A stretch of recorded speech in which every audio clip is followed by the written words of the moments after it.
Alrighty, kiddos. So first things first, let's go ahead and get started. Today we're going to be making our very own abstract piece of art. So what you will need, and as mentioned at the very beginning of the video, is you're going to need a sheet of paper. You're going to also need a black marker. It could be any kind, a Sharpie or a regular Crayola marker. Keep this in mind though. If you're going to be using watercolors or paint, I suggest a Sharpie. And if you're just going to be using crayons, markers, and colored pencils, regular old Crayola black markers will work just as fine. Reason being is that permanent markers are made with alcohol. So that means if I add water to this, it won't spread. And if I go ahead and use a Crayola marker, which is made of water, and I use watercolors, it's just going to spread everywhere. So just keep that in mind, okay? So again, paper, black marker. You're also going to need a pencil. And very most importantly is something to color with. I am going to use today for this video this big giant bag of crayons that doesn't even fit in the camera. And that's what I'm going to use. You can choose to use whatever that you would like. So it could be paint, watercolors. It could be oil pastels, markers, colored pencils. Again, you are the artist, you have that choice. So let's go ahead and continue. Okay, this is something that you're also going to be needing. There's 2 pages. These 2 pages are patterns and textures. These 2 are available on Google Classroom. If you don't know what a pattern is a repeating shape, right, color, or object in a predictable way. So it looks like just like this, okay? And if you're like, well, what's a texture? A texture is the following. The way a surface feels or how it looks like it would feel, right? So that's what a texture is. So we have this here, okay? So these are the 2 sheets that you have. The other is obviously going to be you need yourself. You need yourself to go ahead and make sure that you watch the video all the way until the very end, okay? And if you have any questions, that you are always free to ask me those questions, okay? So let's go ahead and begin. Abstract art. So abstract art is a work of art that does not represent the way something really looks. So keep that in mind. So if you're thinking, I'm going to draw a boot today, I'm going to draw a boot. If your boot really does look like a boot, it's not abstract art, okay? If you drew a bunch of colors and lines and shapes together and you somehow managed to somewhat ever so slightly make it look like a boot, then it is abstract. Okay, it is not trying to present how something really looks. It's not, okay? Keep that in mind. It is not. So please keep that in mind, okay? In honor of The Dot by Peter H. Reynolds, we're gonna go ahead and start off with our very own line. So on your page at home, you can make your own line, shape, whatever you'd like. I'm gonna go ahead and start off with a nice wavy line. Okay, again, you choose what you're gonna start off with, okay? So I have my wavy line, and I'm gonna go ahead and get inspired. So I'm gonna add just a couple more shapes in different places so I can know where to add what next, okay? And I'm just gonna add some circles. Again, you choose your shapes, whatever you'd like. I'm just gonna add circles because those are my favorite, okay? And what I'm gonna go ahead and do now is add one more shape. Okay? And now what I'm gonna go ahead and do is I'm going to come to my pages, whoa, excuse me, that are patterns and textures. I'm gonna select 3 patterns, okay? So you select your 3, okay? And I'm gonna highlight this so you can see it. You're gonna select your 3, okay? And you can select 2 textures, just like so. And what you shall do is you shall fill in parts of this abstract piece of art with 3 patterns and 2 textures. So watch how I do this. I'm gonna go ahead and select my 2 before I begin, and then you'll see me time lapse the rest. That means it's gonna go faster. I'd like to remind you that if at any point in the video I'm going a little too fast, feel free to pause as many times as you need to. Okay, I'm going to select my favorite two textures. Okay, I really like the way this looks, so I'm gonna put a little mark on by it so I can remember. Oh, and I really think that these circles will go great with my circles, so I'm gonna put it there. I'm gonna select those two. Okay, textures. Now off to my patterns. Obviously, I cannot skip this. I love me some hearts. And I'm gonna select this one right here. And one more, and I'm gonna go ahead and select this one right here. Okay, so I'm gonna fill them in the places that I choose to do so. Please watch until the very end.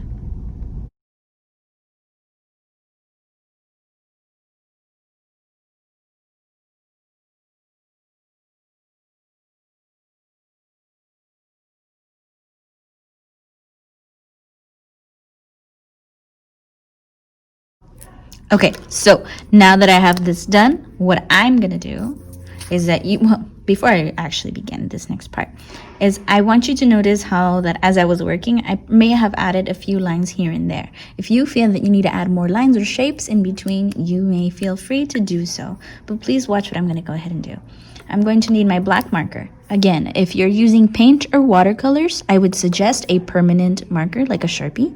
And if you're using just crayons, colored pencils, and markers, I would suggest just a regular Crayola washable marker. Okay, but keep that in mind. I'm going to go ahead and do the following now. Every single line that I've made on my paper from edge to edge, right? Also notice I filled in everything, right? I didn't do anything here tiny in the middle and say, this is it at the edge, okay? I filled it all the way to the edge, okay? I'm gonna take my marker, trace everything, and then we're gonna go ahead and start coloring.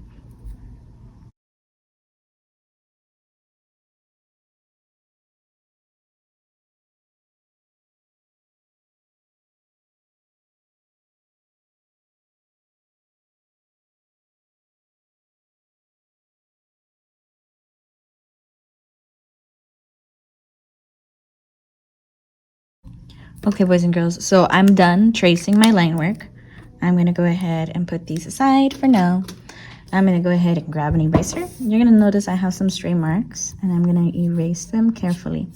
A trick that I'd like to go ahead and mention when you're erasing is that always just go ahead, hold the eraser. We're used to going back and forth, right? If we hold our page, this helps out a lot. But if we go back and forth, we do risk the chance of tearing our page and crumpling it up. So in order to help prevent that, we're gonna go ahead and just put pressure and go in one direction. You can choose to do this if you would like to do so. And go ahead, and there we go. Okay, notice also how it's cleaning it a whole lot better. Hold your paper with your other hand too, so you don't let it slip away.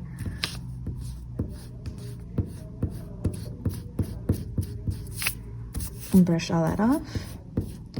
Also, brush all that off the table while you're working so it doesn't go underneath, and you won't have bumps on your paper if you don't want them there.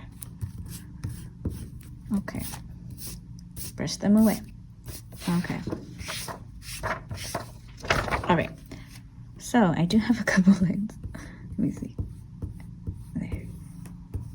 Awesome.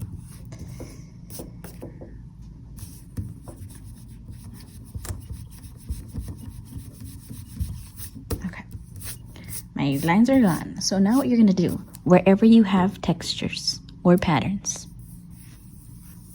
don't add color there. Leave them black and white. Now, I'm going to choose my 3 spots that I'm going to add color to. And I'm going to choose 1. And I'm going to choose this as 2. And I'll probably do this as 3. 1, 2, and 3. Okay. Now, I chose to use crayons. So I'm going to go ahead and do the following. Choose my colors. I love this color the most. Where is it? Aha. What would be red violet? Okay, this is red violet. And I'm gonna go ahead and use red violet. I'm going to use some other colors that I know would go well with this. Red violet, I'm going to use a little bit of the cerulean blue, and a little bit of alizarin crimson. I'm kidding, we don't have alizarin crimson. If you know who Bob Ross is, he loves to use that color the most when he's working. All right, whoa. All right, I'm going to put my crayons to the side and just grab the ones I need. I'm going to use my orange, my cerulean, like I mentioned, and my red violet. So I'm going to go ahead and color. Color carefully and be creative. Let's go ahead and watch the time lapse now.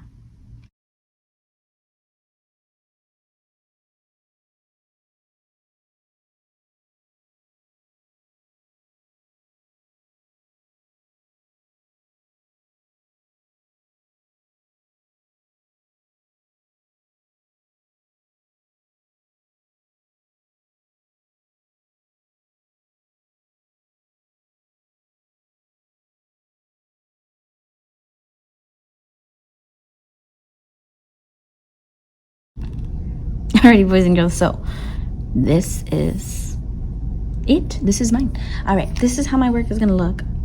I am done because this is the way this artwork should appear. We're gonna color 3 to 4 sections, okay?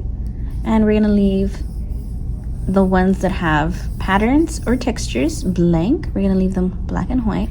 And we're gonna leave 1 to 2 sections, right? Or even 3. 1 to 2 sections white, okay? So 3 to 4 colored, 2 to 3 blank with nothing, no lines, textures, or color, or patterns, right? And we have our other sections with our patterns and textures blank as well, okay? The reminders of how many. You need 3 patterns. Select 3 patterns from this worksheet and select 2 textures from this worksheet. And you may place them wherever you feel is fit, okay? And this is the outcome of your work. Remember, with abstract work, we're trying to represent what is not reality. So it's not the way something should truly look in real life, but it is what we would like for it to appear as. With the lines, shapes, colors, textures, all of those, okay? So when you're all done, take a nice good photo. For example, my camera is recording this video right now. So notice how it's cut off. I'm gonna position it so you can see it nice, well, and then boop, take a snapshot, okay? And that's how it should appear, okay? Upload it to Google Classroom, and as always, if you have any questions, comments, concerns, I'm always available on Google Classroom, Class Jojo, okay? Take a photo of your work. It is due September the 18th, 2020 by 11:59 p.m. on Google Classroom, okay? For those of you that may have any troubles uploading, Class Dojo works as well. But make sure you click turn in on the assignment and you let me know ahead of time. That way I can write your name down, okay? That is if you have any troubles uploading to Google Classroom. As always, keep up with those exit tickets and make sure you always watch every single lesson until the very end. Alrighty, we'll go ahead. I'll let you go and I'll see you next time. Bye.